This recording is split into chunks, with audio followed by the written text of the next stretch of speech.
그리고 이제 우리 시간으로 오늘 저녁 7시부터입니다. 미국 버몬트주를 시작으로 해서 전역에서 중간선거 투표가 실시가 됩니다. 미국의 중간선거지만 이제 우리나라도 마찬가지고 전 세계적으로 영향을 끼치는 그렇습니다. 그 영향이 많기 때문에 주목을 할 수밖에 없습니다, 지금. 전 세계가 지금 촉각을 곤두세우고 선거 결과를 지켜보고 있는데 선거 결과가 어떻게 나올지를 저보고 한마디로 이야기를 하면 모른다. 왜 모른다라고 이야기할 수밖에 없냐면 지난 대선 때 트럼프가 당선될 거라고 예측한 전문가 거의 없었어요.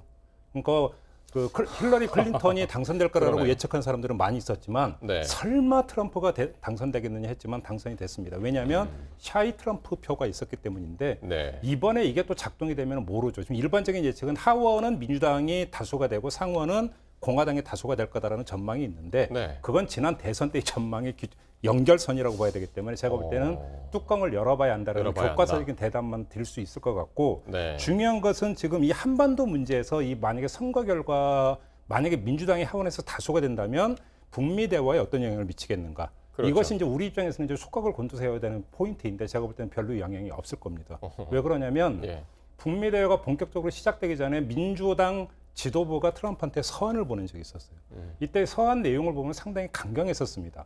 핵무기 말고 생화학무기까지도 건드려야 된다부터 시작을 해갖고 요구사항이 있었지만 그 뒤에 제동을 거는 모습은 사실상 없었어요. 왜 그러냐면 미국 민주당 같은 경우도 트럼프의 대북 접근에 대해서 이것이 미국 국내 정치적으로 대단히 큰 문제가 아니라고 봐서 본격적으로 정책으로 제동을 거는 모습이 없었다라는 것이고 또 한 가지는 지금 트럼프가 북미 대화를 진행하는 데서 중요하게 봐야 되는 것은 미국 의회를 거쳐가야 되는, 다시 말해서 미국 의회의 동의를 거쳐가야 되는 사안은 아직 접근이 안 돼 있습니다. 예를 들어서 연락사무소 설치 같은 경우는 행정명령 권한이지 조약이 아니기 때문에 미국 의회를 거쳐가지 않아도 되는 거예요. 그러니까 이미 북미 대화는 그 전 단계에 오지도 않았기 때문에 민주당이 나선다고 해도 그건 여론전 이상을 벗어나지를 못하고 의석수를 가지고 속칭 찍어 누를 수 있는 이런 단계가 오지 않았기 때문에 그러니까 큰 변화가 있을 것이다 이렇게 예측할 필요는 전혀 없다고 생각합니다. 알겠습니다. 그런데 일부 전문가들은 그런 말씀을 하시죠. 이제 상하원을 모든 민주당이 그 우세가 됐을 때는 그 탄핵을 걱정하게 되고 그러면은